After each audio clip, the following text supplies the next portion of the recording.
दूसरे रोज़ बावजूद कोशिश के भी हम जहलम न जा सके। मौसम ने रातों रात करवट ली थी।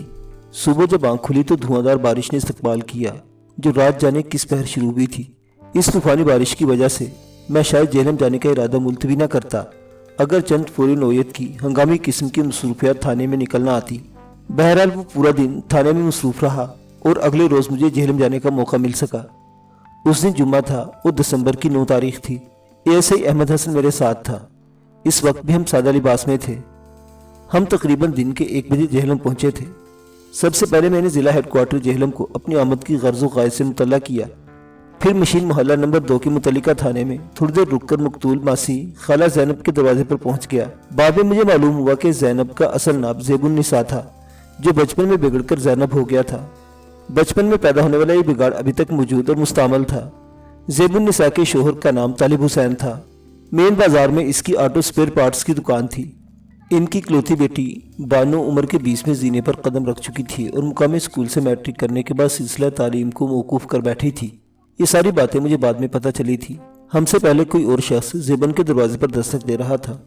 इसने हाथ में एक वजनी थाला उठा रखा था। इसकी उम्र का अंदाज़ा मैंने 50 के लगभग लगाया। मेरा अंदाज़ा बाद में गलत साबित हुआ। वो 40-42 का मगर मुस्तकिल पेट के दर्द में मुब्तला रहने के सबब इसकी सेहत बहुत तेज़ी से गिरती चली जा रही थी। हम इसके करीब जाकर खड़े हो गए तो इसने सवाल नज़रों से हमें देखते हुए पूछा, जी फरमाए। मैंने कहा, हम ज़ेबन नाम में एक औरत से मिलने आए हैं, वो इसी घर में रहती है ना। ज़ेबन के नाम पर इसकी त्योरी चढ़ गई। सख्त लहजे में बोला, आप कौन हैं? ज़ेबन से क्यों मिलना चाहते हैं? हम जो कोई भी हैं ये तुम्हें पता चल जाएगा। एएसआई ने भी जवाबन तपते हुए लहजे में कहा, पहले हमारे सवाल का जवाब दो। इस वक्त अगर हम वर्दी में होते तो यकीनन वो शख्स इतनी गर्मी न दिखाता। एएसआई के अंदाज पर वो चिरागपा हो गया। फिर भड़क कर बोला, हाँ ज़ेबन इसी घर में रहती है, वो मेरी घरवाली है। अब आप बताएं किस सिलसिले में इसे मिलने आए हैं, और इससे पहले तो ये बताएं कि आप हैं कौन और कहाँ से आए हैं। अब मैंने अपना तारुफ कराना ज़रूरी समझा। मैंने कहा, हम लाला मूसा से आए हैं। मैं वहाँ के एक थाने का इंचार्ज हूँ। मलिक सफ्तर हयात मेरा नाम है और ये मेरे साथ assistant sub inspector Ahmad Hasan है। जब इसे पता चला कि हमारा ताल्लुक पुलिस के महकमे से है तो वो कदरे नरम पड़ गया, मगर इसके लहजे का ओखापन पूरी तरह ज़ायल नहीं हुआ था। बेरहमी से बोला, अच्छा तो थानेदार साहिब, आप मेरी बीवी को गिरफ्तार करने आए हैं, क्या कसूर किया इसने?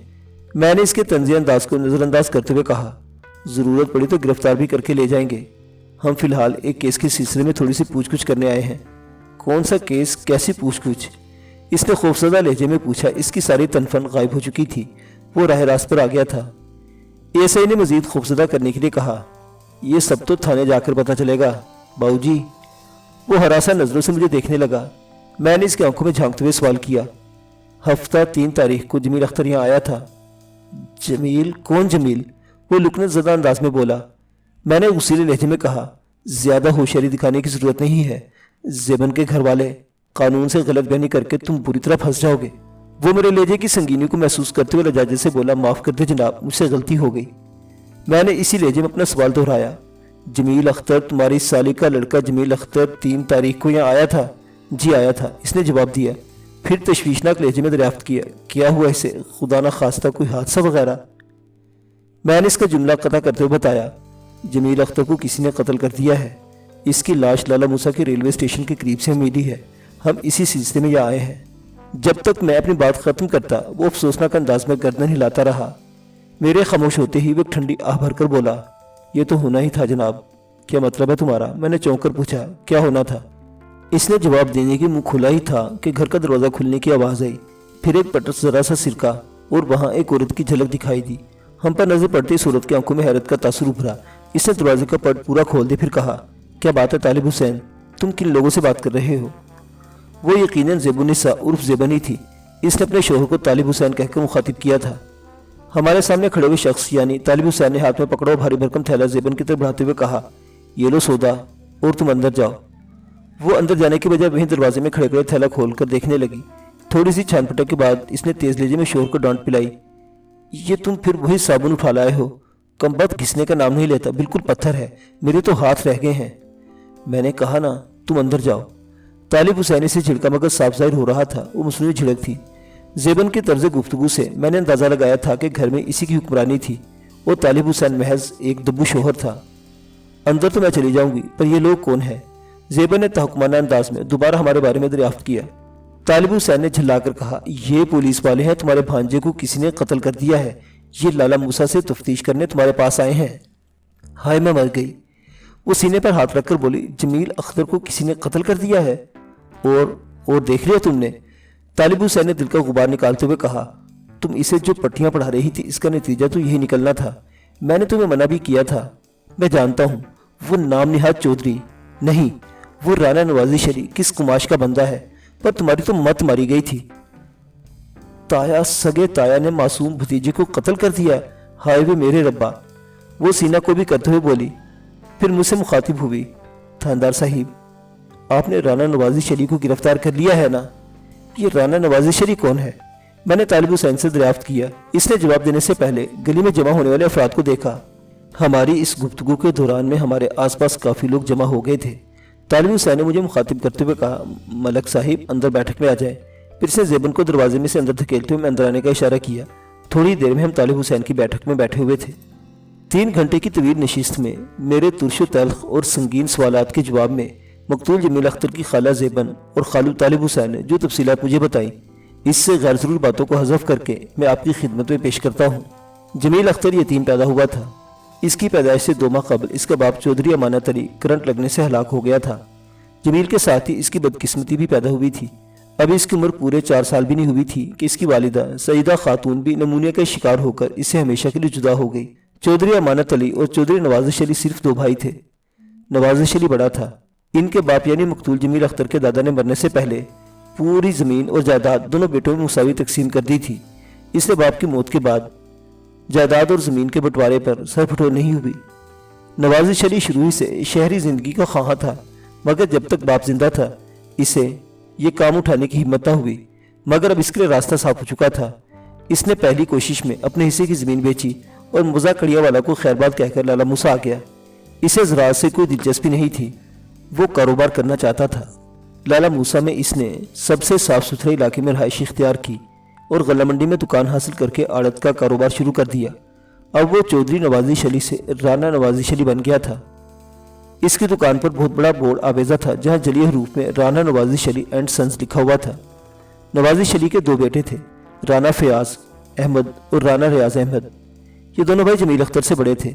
جمیل کی پیدائش پر ریاض احمد 1 سال کا ہو چکا تھا اور بڑا بھائی فیاض ریاض احمد سے 3 سال بڑا تھا۔ کڑیا والا میں جب امانت علی حادثاتی موت کا شکار ہوا تو نوازی شلی نے اپنے بھابھی کے سر پر ہاتھ رکھ کر کہا، تم یہ نہ سمجھنا کہ اب تم تنہا ہو گئی ہو، میں ہوں نا، تمہیں فکر کی ضرورت نہیں، بلکہ میری مانو تو تم بھی شہر آ جاؤ، زمینیں کسی کو ٹھیکے پر دے دیتے ہیں۔ اب اس گاؤں میں رکھا ہی کیا ہے؟ جسے کھیتی باڑی کا شوق تھا وہ تو رہا نہیں، تم یہاں رہ کر کیا کرو گی؟ سیدہ خاتون اپنے جیٹھ کی اشارترانہ ذہنیت کو بخوبی سمجھتی تھی۔ اس نے گاؤں چھوڑنے سے انکار کرتے ہوئے کہا، بھائی صاحب آپ کی مخلصانہ پیشکش کا بہت بہت شکریہ، مگر میں یہاں سے جانے کا تصور بھی نہیں کر سکتی۔ امانت علی اپنی زمینوں کو پھلتا پھولتا دیکھنا چاہتے تھے، میں ان کی اس خواہش کو ضرور پورا کروں گی، زراعت کا سارا کام میں اپنی نگرانی میں کرواؤں گی۔ نوازی شلی نے مختلف راگ سنا کر بھابھی کو رام کرنے کی کوشش کی، مگر وہ اس کی نیت کو سمجھتی تھی، اس لیے اس کے دام فریب میں نہ آئی۔ جمیل اختر کی پیدائش کے بعد بھی وہ مہینے 2 مہینے میں گاؤں کے چکر لگاتا اور ہر مرتبہ سیدہ خاتون کو قائل کرنے کی کوشش کرتا کہ وہ گاؤں کی یہ بور اور تکلیف دہ زندگی ترک کر کے اس کے پاس لالا موسیٰ آ جائے، مگر سیدہ ہر بار بڑی خوبصورتی سے اسے ٹال جاتی۔ نوازی شلی اپنے چھوٹے بھائی کی زمینوں پر دانت لگائے بیٹھا تھا، پھر قدرت نے اسے اپنی کمینگی کے اظہار کا یہ موقع فراہم کر دیا۔ اچانک نمونیا کا شکار ہو کر سیدہ چل بسی۔ اب جمیل اختر اس دنیا میں تنہا رہ گیا تھا۔ نوازی شلی نے اس موقع کو غنیمت جانا اور فوراً کڑیاں والا پہنچ گیا۔ اپنی بھابھی کی تکفین و تدفین کے بعد اس نے یتیم و یسیر جمیل اختر کے سر پر ہاتھ رکھ دیا، پھر بیٹا کہہ کر اسے گود میں اٹھایا اور کافی دیر تک پیار کرتا رہا۔ 3.5-4 سال کے جمیل اختر کی چھوٹی سی دنیا میں ماں کی رحلت سے جو خلا پیدا ہوا تھا وہ تو بھر نہ سکا، مگر نوازی شلی کی شفقت اور محبت نے اس کی ڈھارس بندھائی۔ اس کا معصوم ذہن اس شفقت اور محبت کے کھوکھلے پن سے ناشنا تھا۔ وہ اس وقت اندازہ نہیں لگا سکا تھا کہ قریبی رشتہ دار بھی محبت کے نام پر کس طرح دھوکہ دیتے ہیں۔ وہ تو بس یہ جانتا تھا کہ اس کا تایا بہت اچھا تھا اور اس سے بڑی محبت سے پیش آیا تھا۔ بچوں کو محبت کی سوا کسی اور چیز کی زیادہ پرواہ نہیں ہوتی۔ دوسرے ہی روز نوازی شلی اپنے مرحوم بھائی کی زمین اور جائیداد کے تمام کام سمیٹے، زمینوں کو ٹھیکے پر ایک مزارے کے حوالے کیا اور جمیل اختر کو لے کر لالا موسیٰ آ گیا۔ وہ اپنے تایازاد بھائیوں کے ساتھ پل بڑھ کر اور کھیل کود کر بڑا ہونے لگا۔ اس کے ساتھ ساتھ اس کی تعلیم کا سلسلہ بھی جاری تھا۔ جس وقت جمیل کی والد کا انتقال ہوا تھا وہ زمین و جائیداد کا معاملات کا شعور نہیں رکھتا تھا۔ بعد ازاں رفتہ رفتہ اس کے معصوم ذہن میں یہ بات بٹھا دی گئی کہ گاؤں کی زمینیں وغیرہ سب کوئی نوازش علی کا ہے، جو شہر میں آتے ہوئے اپنے چھوٹے بھائی امانت علی کو عارضی طور پر دے دیا تھا، کیونکہ اس وقت اس کے حالات اچھے نہیں تھے۔ جمیل ہر طرح سے اپنے تایا کا احسان مند تھا۔ یہ احسان مندی اس کے رویے میں ہر گزرتے دن کے ساتھ پختہ ہوتی جا رہی تھی کہ جمیل اختر کو حقیقت سے آگاہ کرنے والا کوئی نہیں تھا۔ نوازش علی نے خاندان کے لوگوں کے ساتھ زیادہ میل جول نہیں رکھا تھا۔ ویسے بھی جو چند رشتہ دار تھے وہ کڑیا والا میں تھے، نہ وہ خود کسی سے ملتا تھا اور نہ ہی دوسروں کو اپنے گھر آنا پسند کرتا تھا۔ بس سال میں ایک بار مزارے کے پاس جاتا اور زمینوں سے والی آمدنی جیب میں بھر کر واپس آ جاتا۔ واضح ہے کہ یہ واقعات اس دور کے ہیں جب برِ صغیر کی تقسیم کا عمل ابھی واقع نہیں ہوا تھا، البتہ تحریک پاکستان زوروں پر تھی۔ جمیل اختر نے پرائمری کا امتحان پاس کیا ہی تھا کہ خداداد مملکت پاکستان کے قیام کا اعلان ہو گیا۔ بہن کی وفات کے بعد زیب النساء نے پوری کوشش کی تھی کہ معصوم بھانجے کو اپنے پاس جہلم لے جائے، مگر ایک تو نوازش علی نے رفع ڈال دیا تھا کہ اپنے بھتیجے کی صحیح پرورش وہی کر سکتا ہے، اپنے بھائی کی اولاد پر صرف اس کا اور اسی کا حق ہے۔ دوسرے زیب النساء کے شوہر طالب حسین نے بھی اس موقع پر اپنی بیوی کی حمایت کے بجائے مخالفت کی تھی۔ وہ نوازش علی کو سخت ناپسند کرتا تھا اور اگر زیبن نے مجبور نہ کیا ہوتا تو وہ کڑیاں والا قطعی نہ آتا۔ زیبن کی مخالفت کی ایک وجہ یہ بھی تھی کہ طالب حسین نے مرگ والے گھر میں نوازش علی کو یہ کہتے سنا تھا کہ جمیل کی ماسی محض اس لیے اسے اپنے پاس رکھنا چاہتی ہے کہ اس کی زمین و جائیداد کو ہڑپ کر سکے۔ طالب حسین جیسے خوددار شخص کے لیے ذہن میں بجھے ہوئے یہ الفاظ کسی ایٹم بم سے کم نہ تھے۔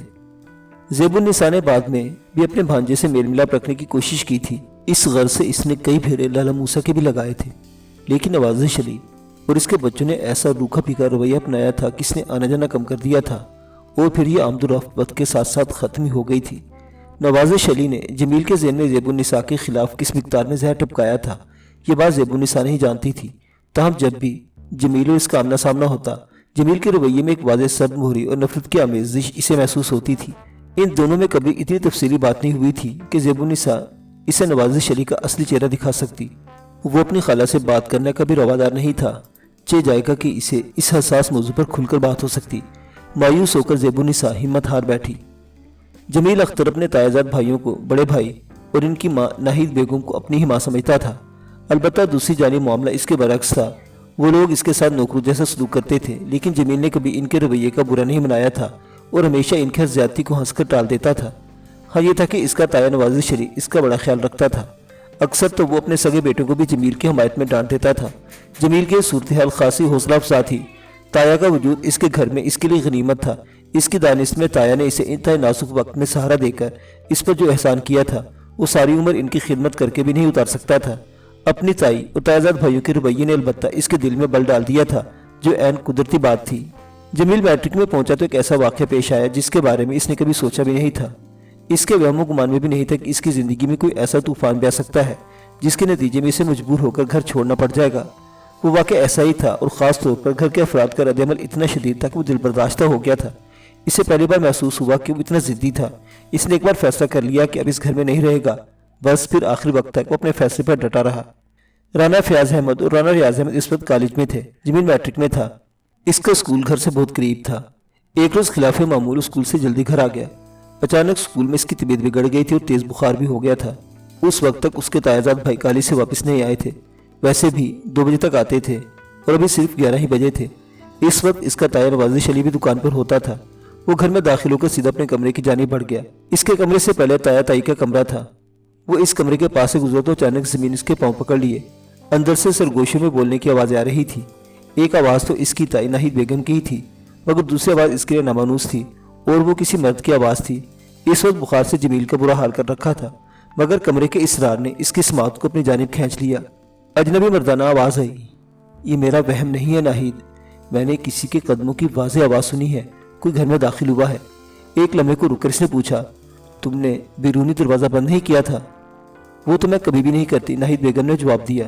اس طرح خامخواہ شک پڑ سکتا ہے، ویسے تم بے فکر رہو، کوئی بھی نہیں ہوگا، بچے 2 بجے سے پہلے نہیں آتے، نوازش تو شام کو ہی آئے گا۔ میں بے فکر کیسے ہو جاؤں، میں نے خود کسی کے چلنے کی آواز سنی ہے۔ ناہید بیگم نے ناراضگی سے کہا، تم مرد ہو کر اس قدر خوفزدہ ہو، پریشان تو مجھے ہونا چاہیے، تم اس وقت میرے گھر میں ہو۔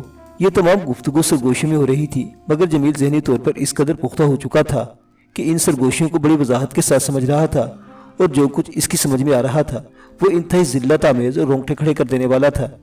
इसे अपनी ताई से इस दर्जे बस जिल्लत की तवक्को बहरहाल नहीं थी। इसका दिमाग फोड़े की तरह दुखने लगा। अंदर से आने वाली सरगोशीनुमा आवाज़ से दुखते हुए दिमाग पर एक हथौड़ा बरसाया। बात मर्द और औरत होने की नहीं नाहिद, और ना ही मैं बुज़दिल हूँ।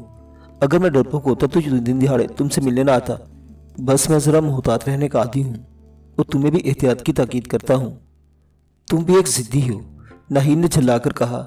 जब तक अपनी बात मनवा नहीं लोगे, बातों का पीछा नहीं छोड़ोगे। लो मैं देख कर आती हूँ। तुम इसके बाद सरगोशीनुमा आवाज़ मादूम हो गई। शायद जुमले का बाकी हिस्सा इशारों की जुबान में अदा किया गया था।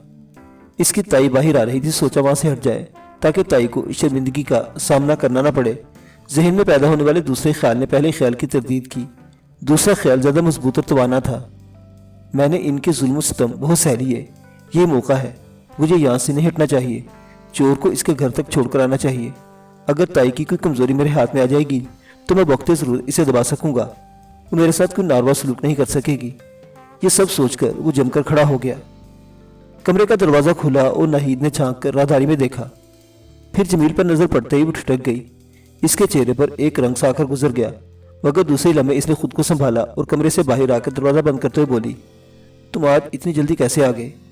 जमील ने इसके सवाल को नज़रअंदाज करते हुए पूछा, क्या ताया इस वक्त कमरे में मौजूद है? नहीं तो, वो घबराहट आमेज लहजे में जल्दी से बोली, तुम्हें तो पता है वो इस वक्त दुकान पर होते हैं। जमील ने बदस्तूर इसके चेहरे पर नजरें जमाए जमाए कहा, मैंने आपके कमरे में किसी की आवाज़ सुनी है। तुम्हारा दिमाग खराब हो गया है जमील। वो शर्मिंदा होने के बजाय डांट डपट पर उतर आई। तुम्हें होश भी है? क्या कह रहे हो? पूरी तरह होश है ताईजान। जमील का ख्याल था कि रंगे हाथों पकड़े जाने पर बुरी तरह घबरा जाएगी और मिन्नत समाजत पर उतर आएगी, मगर हुआ इसकी उलट। नाहिद बेगम ने गुस्से में पांव पटकते हुए कहा, तूने मेरे कमरे में किसी गैर मर्द की आवाज़ सुनी है? हरामजादे, मुझ पर बहुतान लगाता है। मैं तुझे जिंदा नहीं छोड़ूंगी। फिर वो जमील का मुंह नोचने के लिए दोनों हाथों से हमलावर हुई। वो बुलंद आवाज में इसलिए बोल रही थी कि अंदर मौजूद शख्स बाहर की सूरत हाल से आगाह हो जाए। जमील ने अपनी जगह से दो कदम पीछे हटते हुए कहा, मैंने जो कुछ सुना है वो ताईजान को भी बताऊंगा। मुझे धमकी देता है सुअर का तुखम। वो चीखकर बोली, मैं तेरी बोटी बोटी कटवा दूंगी तेरे ताया से। आज ही धक्के देकर घर से ना निकलवाया तो मेरा नाम भी नाहिद नहीं है। जमील ने तुर्की ब तुर्की जवाब दिया, मुझे अब इस घर में रहने का ज्यादा शौक नहीं जहाँ बेगैरती के खेल खेले जाते हों। बेगैर है तो तेरी माँ। वो बाकायदा कोसनों पर उतर आई। खबरदार जो मेरी माँ का नाम लिया। जमील ने दुरुस्त लहजे में कहा, मैं तुम्हारी जुबान खींच लूंगा। वो गुस्से से लाल पीली होते हुए गरजी, तेरी ये हिम्मत, दो टके के इंसान हमारे टुकड़ों पर पला और हमें ही आंखें दिखा रहा है। मैंने अगर इस घर के टुकड़े खाए हैं तो मेहनत भी की है। तू एहसान फरामोश है। जिस थाली में खाया इसी में छेद कर डाला। इसका मसरूफ गुस्सा ठंडा होने का नाम ही नहीं ले रहा था। जमील ने इसकी आंखों में आंखें डालकर कहा, मैं लाख एहसान फरामोश सही, मगर तुम्हारी तरह बेहया नहीं हूँ। मैंने खुद तुम्हें किसी मर्द के साथ सरगोशियां करते सुना है। वो कोई तेरी माँ का खसम होगा, तेरा बाप होगा। वो दोनों हाथ हवा में लहराते हुए चिल्लाई। फिर जमील को बाजू से पकड़कर खींचते हुए बोली, जाकर खुद देख ले कमरे के अंदर कौन है तेरी माँ का यार वहां पर छुपा हुआ। जमील ने इस मौका को ज़ाया करना मुनासिब न समझा। इसे जो कुछ सुना था इस पर इसे कामिल यकीन था। फिर नाहिद बेगम ने इसकी माँ को इतनी गालियां दे डाली थी, इसके सीने में ताई के खिलाफ दिली नफरत का तूफान उठने लगा था। वो बेधड़क कमरे में दाखिल हो गया। फिर मुतलाशी नजरों से एक एक जगह को देखने लगा, मगर वहां कोई भी नहीं था, न बंदा न बंदे की जात।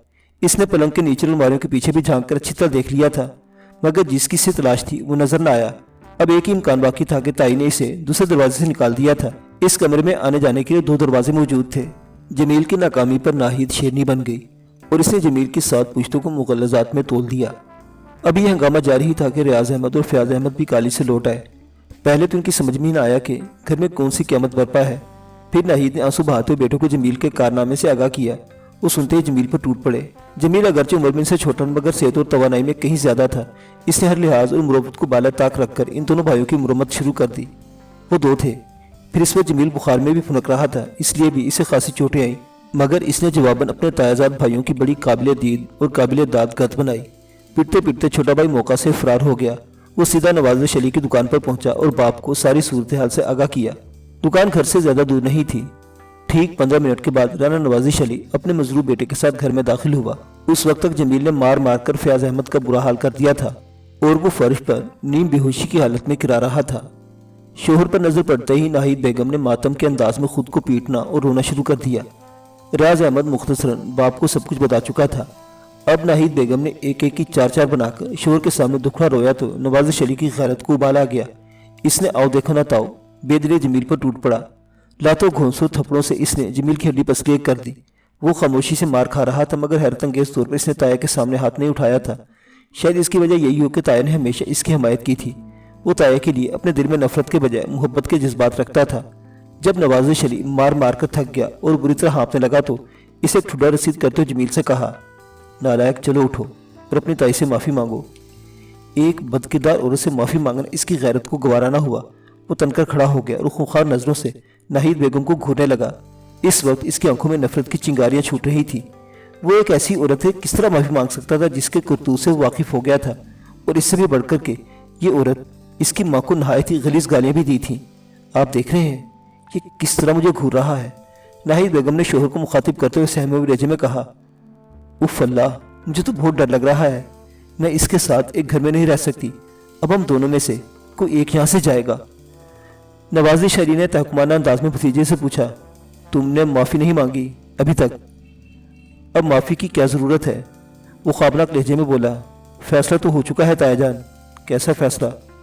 जमील ने नवाजिश अली की जानिब देखते ठोस अंदाज में कहा, यही कि अब इस घर में हम दोनों में से कोई एक रहेगा। एक लम्हे के तवक्कुफ के बाद इसने कहा, और मुझे ही जाना होगा। आप अपनी बेगम को तो जाने नहीं देंगे। तुम बात को समझने की कोशिश करो। नवाजिश अली ने कुछ कहना चाहा तो जमील ने से टोक दिया, कोई फ़ायदा नहीं ताया जान, अब पानी सर से ऊंचा हो चुका है। मैंने आज तक आपका बहुत एहतराम करता आया हूँ मगर आपने मेरे साथ बहुत ज़्यादती की है। मुझे आपसे ऐसी नाइंसाफ़ी की तवक्कुह नहीं थी। कम अज़ कम आप मेरी बात तो सुनते, फिर कोई फैसला करते। अगर मैं कसूरवार होता तो आप चाहे मेरी जान भी ले लेते मगर मैं उफ तक ना करता। लेकिन आपने तो किस्सा ही ख़त्म कर दिया। अच्छा खुदा हाफिज़। फिर वो वाकई वहाँ से चला गया। जिस घर में इसका बचपन गुजरा था वो पल भरकर जवान हुआ था। इसे अपनी ज़िंदगी के 11-12 साल वहाँ गुजारे थे। जिस घर के दरो दीवार से इसे मोहब्बत हो गई थी, जो इसके लिए ज़िंदगी के तपते हुए सहरा में एक मेहरबान साहिबान साबित हुआ था। जमीन ने इस घर और घर के मकीनों को छोड़ दिया, हमेशा हमेशा के लिए।